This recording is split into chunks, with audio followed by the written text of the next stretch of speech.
screens, trying to work out where the aeroplanes are, what their paths are, and trying to make sure they don't crash. It has been my unfortunate experience that students have crashed in all its various forms that might mean.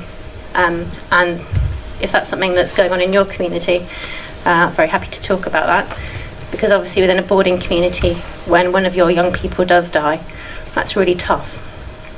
Which is a really happy note to start on. I can't go near this with this. It can be really difficult to talk about various aspects of death, and particularly sudden death, with teenagers. This is the best book I've ever found. You try to explain, like, the kind of nitty-gritty of these things to young people. I don't know all the answers. I haven't got a clue. So this is something that I've used a lot, because lots of our students have lost the support of one or both parents, sometimes through bereavement, and complicated. I share all my stuff, and I say mine. I think one day I'm going to get sued for copyright infringement, but I don't mean it. It's just stuff that I found that's brilliant, and I've just wanted to kind of harvest it all up. I apologise to non-Twitterists, you don't have to be on Twitter to find all the stuff that I've sort of hoovered up. If you Google my Twitter handle, which is kprice82, guess the year I was born, and it will be the first thing that comes up in the search, in the list of stuff. If you click on there, it will take you to my profile. And on my profile is a pinned tweet of my Dropbox. Everything is in there. So I think my school would make me do the washing up for about the next 3 years if I had copied any more of these booklets in colour. So I apologise for that. But everything is on there. My presentation is on there. This booklet's on there. I'm a CEOP ambassador. All the training that I do is on there. So go have a look. If you can't find something, email me. We do lots of that. I go to lots of teach meets. I'm from down south. So loads of teach meets down the south coast, and we regularly are emailing each other saying, have you got anything on this, or have you got a resource on that? And we'll do a whistle-stop tour of the booklet soon. I'm not an expert. I've got various random qualifications and all sorts of things, from history teaching to psychodynamic psychotherapy and somewhere in between. But I really am a magpie. And I think one of the most useful things about events like this is meeting people. It's one of the reasons why I got onto Twitter last October. Everyone is sat in this room because they have the same wants and needs and want to find out stuff. So it's a bit of a challenge, but just try and make connections with five new people in different settings. You could characterise me as I'm a history teacher from a posh school. That's fine. But I hope that what I've got is useful. And equally, try and branch out of whatever sector that you're in. I work a lot with these school nurses and things like chat health. Brilliant service. Chat health is amazing. If you don't know about it, Google it. It's incredible. So please do contact me. And a bit of a starter question, which obviously I'm a teacher. I'm not actually any kind of mental health guru. On the very first page of the booklet, just inside, it says, how prepared do you feel to promote well-being in your boarding house or school? Above that are all the standards that I need to evidence. I've got 20, and about each one has about 4 sub-clauses. And this is where this presentation grew out of. I also like the human function curve. I teach A-level psychology as well. And it's based on the emoticon idea that Pookie was talking about with the chatties. We have those in my boarding house. They're really useful, particularly for peer mentors. They use them quite a lot. So hopefully, if you find maybe half a dozen things that seem quite useful, I'll be okay with that, and then we can have some lunch. I get this a lot, particularly from friends and relatives. They don't know quite what I do for a job. But I also find that parents read the media, read social media, and they're really, really worried, overly worried perhaps. And you get the worried well syndrome. You're given these messages that there's a mental health crisis and teenagers are doing this, that and the other, and isn't it, oh my god, how awful, what are we going to do about it? Well, yeah, there's bad stuff out there and there's negative stuff, but actually if you go and look at some statistics and some other evidence, you'll actually find that health and behaviour and lifestyles amongst teenagers today are much healthier for when I was a teenager. In some areas and in some circumstances, they're much less likely to drink and things like that, based on that evidence. So it really does depend what you're reading. The issue is that I will have parents who will say, well, I can't tell my child off because I'll get depressed. And I underestimated how much work I would do with parents as opposed to young people. I'm kind of giving parents permission to have the boundaries that we know that students need. Because I'll go on to argue that actually mental health, pastoral care is actually about discipline as well, and having realistic and expectations and boundaries. So what do I think it is? I think you can overcomplicate anything and everything, but I think fundamentally it comes down to just everyday positive interactions. So every morning at 7:30, I wasn't this morning because I was driving here, but every morning at 7:30 I'm sat with a cup of coffee in the foyer of the boarding house, and I greet every single girl and I say hello. And you can tell a lot by how somebody walks into a room, I think.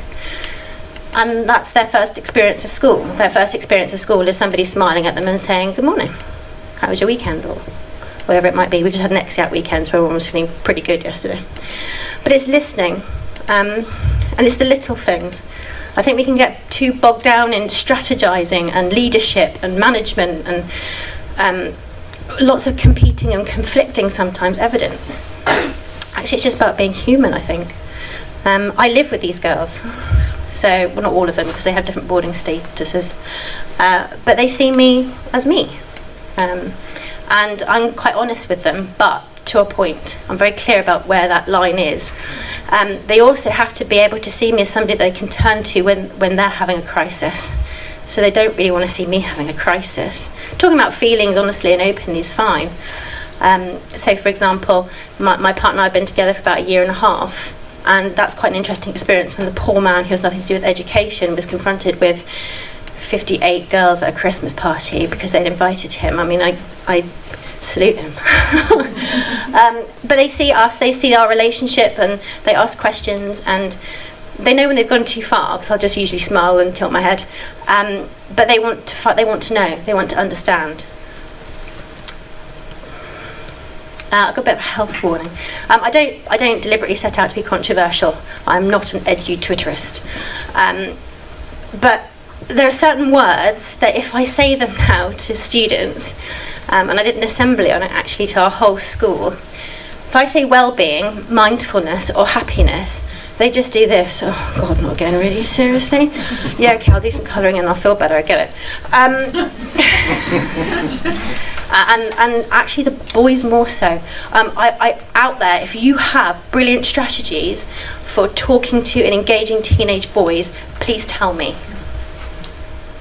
No? Okay. I'll keep looking. So I've tried to change it on its head a little. I know it's a semantic argument, and is it the same thing? Yes, probably. But we know that if you don't engage people with words, you're not going to engage them with anything else, really. In part, in terms of our behaviour, being positive towards them. So I do talks on being well, what it means to be well. And I often start by talking about sleep, social media, and that sort of thing. I think social media is amazing, obviously, because I'm here and that's how I got here. But it's our behaviour, and my talk starts off with likening a mobile phone to a chair. And then, obviously, I don't talk about cognitive and behavioural processes, but that's how I term the talk. Oh, that's another thing. I know lots of random theory, but theories for me, I don't try and teach parents and students theory. It's a bit like if you're in a counselling relationship. The theory is to inform you, not them. You have to be a bit aware of that, because sometimes when you've read the latest book, it really does come out. I've made that mistake. Emotional regulation, that's all it's about. And like Pookie had with her window, you know, we were all just sort of bumbling around in the middle. Yesterday I completely lost my voice, period 5. And so I wrote on my board to my 5th formers, I feel rubbish, I'm still here, please sit down and do this work. And they were great about it. You know, I was just honest with them. But it's that emotional regulation of I'm dealing with quite a lot. I had to go to A&E with one of my girls, second night back to school, for various reasons. Transitions are an issue with some of the students that I have. So we're talking about emotional regulation. And I think in education, no offence to any teachers out there, because I am one, we like to fix things and solve stuff. You know, you have to change your mindset on that. You can't teach them how to feel like you can teach times tables or what happened in 1066. And I think that means that we've lost the word sad. And more of my students are Googling the symptoms. I can't tell you how many kids have got a personality disorder. And they come up to me literally going, Miss Price, I've looked it up, I've got this, I've got that, and I'm pretty sure that this is the problem. And you're like, no, you're just sad. You're just peed off. We've lost the sort of phrase, meh, everything's just a bit rubbish. And I think we've got these, and I mean no offence to anybody, books about how to teach happiness in schools and all the rest of it. It's like, my kind of reaction is, well, go on, then you teach me how to be happy when I've got this much marking in these reports and my director of studies is telling me to do X, Y, and Z. We need to be a bit more realistic about it. And there's loads of pressures, and so sometimes that can lead to tokenism. I went to a lovely school, and they had this really shiny Wellbeing week. I said, oh, so what are you doing next week? Well, a bit of a deathly silence. So I like Pookie says, and I'm going to say her name a lot, but and lots of people out there will say you have to model what you think is how you should be behaving. Does it mean I'm perfect? Absolutely not. I went a bit crazy at the girls once at a house assembly because they were just being so lazy and not clearing up and all the rest of it, and I actually made myself stop. I'm so sorry. I'm absolutely exhausted. This has happened and that's happened, and I'm really sorry, but the fact that there were all the breakfast dishes in the sink just tipped me over the edge. And they were like, okay, and then moved on. I have to have the ability to say, I've made a bit of a mess of that. And one size doesn't fit all. Lots of schools, maybe like mine, will throw loads of money at it and think that will solve it, and they'll come up with these flash ideas and things with certificates. I don't really think a certificate proves that you've mastered self-actualisation or your emotions. It's more about every day. I'm not going to labour on this point because it's been done. But obviously I live where I work. So I am massively exposed to my personal life is out there. Everybody who visits my house, everyone can see. It's like living in one of those sort of villages that you might see on the telly. The chaplain at my school is an incredible man. What I would suggest is whatever setting you're in, have maybe not a best friend, but like a critical friend who can go, I don't know if you realise this, but you're coming across really badly at the moment. I think my self-awareness is reasonably good, like anybody's. But sometimes you're just not aware of, I call it chippiness, where you're just really short with people, and that's one of my issues. I can be really blunt. When I'm under pressure, I just deal with stuff. And of course you can't do that with humans.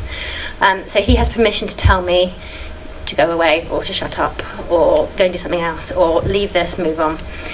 So I think having a friend like that is, in your work setting, is so important. Human function curve. I ignore all the words, but we just look at the pictures. I do this as part of our staff wellbeing thing at my school at the end of term. So everyone was pretty much in panic zone. But it's a nice one. We usually have it up at the beginning of tutor time in the morning. How are you feeling at the beginning of the day? What is it that you could do to increase a bit of positivity there, or what is it that's worrying you? My year 11s are already freaking out about their mocks. Charlie Waller Memorial Trust do a great resource on the healthy guide to GCSEs. Highly recommend it. There's one for parents, teachers and students. So that's a great one to have available to them. I'm also involved in pastoral leadership and management. I still don't know what the difference is. But anyway, I had to assess the provision in my school. And obviously we have developmental, proactive, reactive and acute. I'm now in my third year in my boarding house, so I think I've pretty much got the developmental stuff sorted. This is the stuff that we do every day. These are our PSHE programs. These are those infinite amount of posters that are up everywhere. Oh, the Disrespect Nobody posters are brilliant. We put those up in the boarding house, sparked some really interesting discussions. The proactive things, so we know that the girls are already getting stressed and boys are already getting, they don't call it stress, they use different words for stress. it would seem to me, I know it's a bit stereotypical, but they don't usually come out as saying that they're anxious. So things that are contextual, so making sure that we look at their year and what's going to be happening and what environmental things are going to increase their stresses and their anxiety levels, and try and put things in early. So with our year 9s, because they move up from the junior side of the school to the senior side of the school, it's all about friendships, transitions, how to make relationships, how to make positive relationships, how to say sorry, that sort of thing. I love the term UPR. If anyone knows Carl Rogers and things, it's I think he's brilliant. Meet them where they are. Often as teachers, we're always told that we're supposed to be pushing them to the next level or the next assessment objective or whatever it might be, but they just are who they are. And I'm very aware that some of the students in front of me have already had a really hard day by the time they're sat with me. I like the rhino picture because that's just what life looks like to them. And is empathy, we use this cartoon to teach, we're a character school, so we try to explain what we think empathy and things are. Now, that's empathy, I think, in a nutshell. It's understanding what somebody's world looks like from their perspective. To the rhino, there's a massive great grey thing in front of them. So understanding what life looks like. And coping is a superpower. There aren't always solutions. Best bit of what do you got? CPD. Best certificate or best training I've ever had is a solution focused. I call it coach because if you say you're a solution focused therapist, it puts people off a bit. So I call myself a solution focused coach. And in the booklet you'll find information on kind of solution focused light. But coping really is a superpower. That's why I have a bit of an issue with the title of solution focused. If you can tell me ways you're coping right now, that's amazing. Like, you've got so much going on, so how did you cope with that before? And when things reappear, so last time when this happened, what did you do next? And actually believing that the young person has quite a lot of the resources to deal with whatever issue it is themselves, in terms of feelings. We can help with the practical stuff, we can, the safeguarding and that aside a little bit, but how is that person coping? I try not to make these talks too anecdotal, but I had a girl who she witnessed a lot of domestic violence and she used to go and sit in her wardrobe. And I said, well, what do you do when you sit in the wardrobe? She goes, well, I just sit there. I said, well, what else could you do? She goes, I could put some stuff in there, I can actually get on with stuff while it's all going on and I can just sit there. I said, okay, cool, what would you have in the wardrobe with you? And she had like an iPod and a book that she was reading and something else. So it sounds weird. I can't solve what's going on for her. I can go through the safeguarding channels. I can make sure that the right people know. But in that moment, how is it that she's going to keep herself okay-ish or just a little bit better than she was? That's all I see my role as. How do we make things, it's a woman-ed phrase, but how do we make things just 10% better? And for her, it was just having something to do while she sat there so she didn't keep overthinking. So the idea of solution-focused coaching is just frame or reframe the way people see the world and move that person on a little bit. Even if it's only 1%, 10%. I mean, if you can manage 100%, that's amazing. But all my job is, as that air traffic controller, is seeing if I can move them along the path positively a little further. What I try not to do is essentialise or have a reductionist view of all this well-being stuff, because there are some amazing things out there, and I don't believe for a second that I've come up with anything new, innovative, or mind-blowing.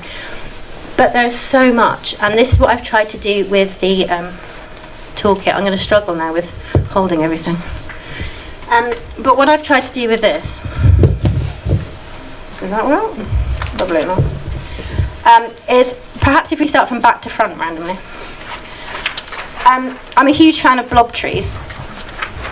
I also run our peer mentor network. If you haven't got one of these, they're available on my Dropbox thingy that I spoke about. So if you just Google my Twitter handle, follow my pinned tweet, it's all on there. Blob Trees are brilliant, and they're also great for peer mentors. I'm a huge believer in pupil voice, simply because of what we know about teenage brain development. I'm a fossil. They're not really going to want to talk about their new boyfriend to me, and frankly I don't want to know. But if they can talk to an older girl or somebody who's got a little bit more training in how to listen, that's hugely valuable, because they can teach what a good relationship looks like, because sometimes that becomes very skewed in certain social groups. Blob Trees are brilliant. In the back here, you've also got a presentation that I do on being content, because I got a bit cross with all this sort of happiness chat. It's not because I'm a down sort of person, but I think contentment is a massively underrated feeling, and I think it's something that we need to bring back into fashion, really. The thing that I was trying to get to is this. Pookie kind of alluded to it. It's got some hands on it. If you want to put information out for young people, put it around mirrors or on the back of toilet doors. If you put it in a nice notice board, anxiety helpline. Let me just stand here while I write that down. It's not going to work. I know we have to for Ofsted and ISI or whoever is your big eye in the sky, but actually it's not the most effective. So mirrors and backs of toilet doors. All the girls do this, and pretty much all it is 5 people that you chat to, and obviously in line with safeguarding rules, sort of when I need to talk to an adult, and this is about being a good friend. Good friends tell. They don't tell tales, but good friends talk. So we came up with the SAS mnemonic, so suicidal thoughts, abuse and self-harms. And then we asked them to think about how they'd actually start this conversation. So at the bottom of the sheet and on the second side, well, how would you actually start that conversation? So we go from a place of, we're having a tutor discussion or a house discussion. How would you actually start that? What would you say? Because what we found is that if you ask, I did this consent with our sixth form. If you ask them about consent, they'll tell you what the sexual consent rules are, almost sort of blindly reciting. But we know that when it comes to the party on Saturday night, where they're probably drunk and whatever else, though they don't enact them. And this is as close as we're going to get to role-playing what that scenario is in terms of talking about your friend and that you're worried about them. I think we need to do a little bit more of that. It's all very well telling them what the theory is, but when they're in that moment, how are they actually going to apply it? And that's something I'm wrestling with at the moment.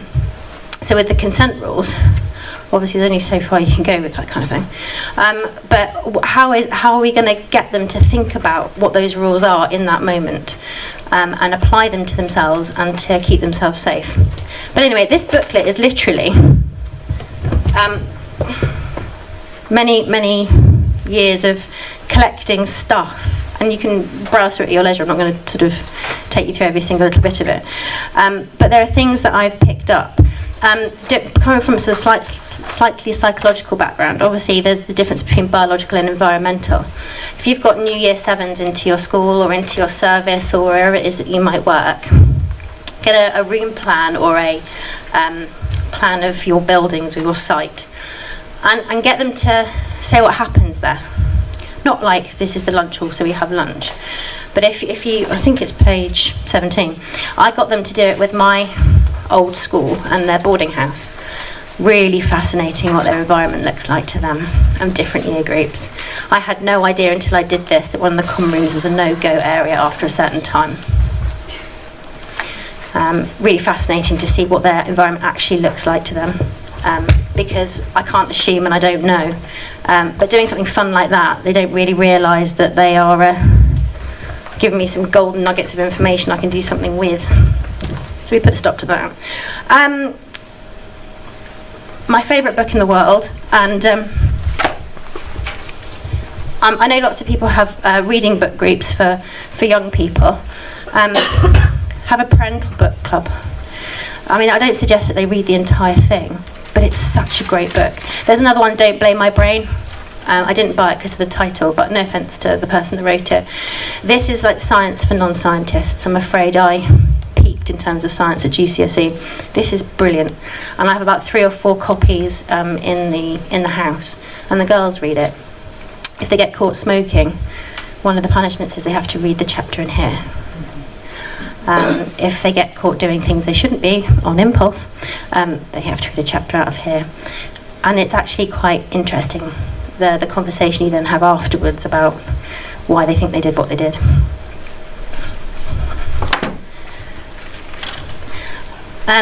This isn't a girl problem, but it tends to exhibit itself more in the girls and the boys. In the boys it's slightly different, I think, but this is aimed at girls. I have issues with girls with perfectionist complexes or obsessive behaviours, not OCD, but obsessive behaviours around work, around perfection. It really worries me when the girls in my boarding house have very tidy rooms. That's not, obsessively tidy rooms. And this is a really good book that some tutors of mine have used with the girls to talk through how they feel. So it's called From Perfectionism to Polished Pragmatism. And I really recommend that. That's particularly at the moment, we're going to be using that a lot with our Year 11s. I was incredibly fortunate to listen to Dr. Tina Ray. And I'm sorry, I haven't got loads of these, but again, they're on the Dropbox thing. Dr. Tina Ray is, I think she's brilliant. She came into a previous school when there were issues going on. And she's got something called the TIGGER program, which is that bounce back ability idea. Very, very warmly recommend that to you. It's not just theory, the theory's at the front for you, and then at the back there's the stuff for the young people and students to use and to think about faulty thinking, automatic negative thoughts, that sort of thing. I also work in settings where we literally have no budget. And some of the things that you can buy to help people with anxiety, they're lovely, but they're really expensive. If you go on Amazon, you can get funky drinking straws, which you can use you can promote hydration, all the rest of it, but they're actually quite good to chew. If anyone has students who are like that, I recommend bendy, funky straws. Also, people won't ask you really what they are. Students are really nervous about sitting on funny chair things or whatever because people will ask them what they are. Fiddle toys are also quite expensive, but you can get 60 of these, which are little squidgy men, from Amazon, I think for about £4. So I've been trying to find creative ways of trying to do the same thing for less money, given the different groups of people that I work with. So there are a few ideas that we've used in the past. We've also made our own squishy balls with flour and balloons and stuff. And it's actually quite nice getting them to make them as a group. That's quite a nice bonding activity. I run this tutu at my school. In 2015 I went to a conference not too dissimilar to this, and somebody just sort of mentioned it in passing. I thought, seems like a good idea. And my school decided that, because I kept pestering them, that they'd let me have a go. And it's been amazing, actually. We know that for all the support structures that we have, all the pastoral support structures, young people won't always use them, if at all, or their friend might. All those lovely posters that you put up, we might get read 10% of the time. Tutu is a mainly anonymous worry box, online worry box. And that's how we've sold it. I think it started off as a way of reporting horrible stuff that was going on online, but we've kind of broadened it out to chat to us about how life is. This donut thing is the report I ran last night, actually. So it shows you the sort of things that the young people in my school are talking to us about. So everything from alcohol, appearance, friendship issues. I never realised how dominating that factor was. We all thought it was like, the headline stuff like sexting. Actually, it's just falling out with your mates or people being nasty to each other. So that's led to more proactive pastoral care and strategies to help with friendships and how to have good friendships, how to say sorry, because conflict resolution in the Wellbeing Toolkit thing is a bit about conflict resolution. I've got a lot more on it if you want it, but that's the biggest thing by far. Everything around parent issues, domestic violence, self-harm, sexism, sexting and work worries. So you can see from that kind of what's worrying the students in my school. We're 13 to 18 school. And the little picture here is something that I saw on, I think it was HuffPost or something, and it just sums it up perfectly. there are some people that you never know that there's an issue until the top flies off. And on more than one occasion, we've had students who have been alone at home or in their boarding houses who have tutored, that they're having suicidal thoughts or that they're really worried about their friend. And we've been able to intervene very successfully, thankfully. And we keep that support ongoing with those individuals. But it just allows you to be a good friend without being too obvious about it. Obvious safeguarding rules, if there was something, we can reveal, and if you had this service, you can reveal who they are. And we say that to them when we talk to them about it. And the students all know the safeguarding rules. They know that if you tell me something that, and they can almost recite it back to you. But it's a fantastic service. It's allowing them to be a good friend without being too obvious about it. It allows them that moment of being able to just type out whatever it is that they're feeling, which can be so therapeutic in itself. And we've had great student feedback on it. I think pastoral care includes discipline. I run a house, so I've got to play good cop and bad cop, sometimes simultaneously. And also running the CEOP stuff and the e-safety policy and all the rest of it. I've slightly changed the way we do it, because you can't really prove who's 100% responsible for anything. And parents particularly sometimes then believe they're in some sort of court of law where you have to prove beyond reasonable doubt. So we've been very clear with them. No, I just have to come up with what I think is most likely. No, it's not a court of law. And I have stood up in front of QCs who have tried to tell me that, and parents. And I very quietly and calmly said, look, we talk about this rationally, please. With social media issues, I explained to him it's like a roulette wheel. At the point somebody can't deal with it anymore, the wheel stops. Whether you're on the positive or negative side or you're on the bystander side, that's where time and that conversation stops. And that's where we start to investigate and look into what's gone on. And we talk about percentage of culpability, and that culpability can be shared. We also talk about bystanders and the fact that you are the oxygen to the negativity that's going on. Obviously from sex day, we have, like every school, we're very clear with them about what the rules are. And it's always really sad when something does happen, because even those people whose images have been shared realise that they've broken the law too, and it all gets very messy very quickly, and trying to support that is really difficult. So as your air traffic controller, trying to make sure these planes don't crash into each other, let alone into the ground, that can be really tough. But we talk about this percentage of culpability and where you are in it, and what you could have done differently. I believe in restorative side of things. So these are some of the things that I use most often. Some of them have already been mentioned. Teens for Health is great. St NHS Chat of Health is brilliant. Mood Juice have got some fantastic guides, particularly on things like sleep and anxiety. I don't know why, but we seem to have a bit of an anxiety peak at school at the moment. I don't know if it's what other people are saying, but perhaps it's external pressures. A lot of it's external rather than internal. They just internalise it, but they seem very receptive, or they seem to be worrying an awful lot and becoming very anxious. Pookie, top left. And also as a person, obviously as I said, I live with the students and I teach 128 of them across the school, and they see me do assemblies, and they've seen me fall off the stage at assembly. I'm dyspraxic, so I tend to make mistakes and crash into stuff.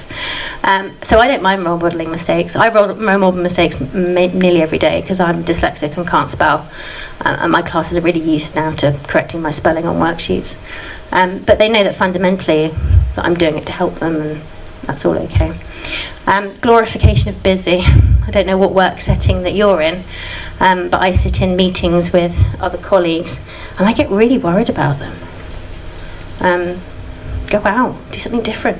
Don't worry about it. Tomorrow's another day. I talk about the zoom out function. This feels very acute now. Will it still feel the same way this time next week or next month or next year? And I think it comes down to that wanting to solve everybody's problems thing. And the world is changed by your example, not your opinion. I don't know about other people in other schools, but teachers tend to have quite a lot of opinions about things. And it's perhaps negative, mostly when they're talking about students. That person or that boy that's been labelled, or that girl that's been labelled. And on more than one occasion I've said, we're going to stop defining them like that now. Because it creates an impression in your head, and you live that impression. So when you meet so-and-so in the hallway, you're kind of already ready almost to do battle. Staff wellbeing again. Oh, the POSH helpline's brilliant. I talk to NQTs, and they tend to be obviously new and young to the profession, and they have an online life. Thank God the camera phones didn't exist when I was at university. And so POSH will help them if they feel that their online content might need a bit of sanitising, which is going to be more and more likely in the future. So they're brilliant, and I publicised this in front of my headmaster, because I said, look, you're not going to want to tell us that you've got certain online content. I also talked about very extreme views, whatever side of the paradigm you want to be on. But whatever's out there, the kids will search for you, and they will find stuff, and they will use it. And very sadly, instances of blackmail are increasing against professionals. Use them. They're brilliant. They're really, really good. 3 minutes. Okay. Bits and bobs. If you've not signed up to Casper, sign up to it. It's the NSPCC newsletter. I get so much stuff from them. Absolutely brilliant. Doodle.ac, fantastic. They do all those funky posters that the kids never read. I think they do. Headlines is another media roundup newsletter. And the top right-hand corner is also from Doodle, but with Anne-Marie Christian, they came up with a safeguarding process pad. Love it. Really, really useful, because never does your head spin so much as when those sorts of things kick off. Now, one last message. So all that stuff, even if you maybe squirrel one or two things away, is listening, explaining things when they ask you for help, maintaining hope and encouragement, and generally just treating students with respect. Students in this study, and I can send it to you if you want the whole thing, said it was teachers who treated them like human beings rather than just students that they had the most positive relationships with. This research highlights that local and everyday interactions have a significant impact on student wellbeing. And hopefully you've learnt something, and if you want any more, let me know. Thank you very much.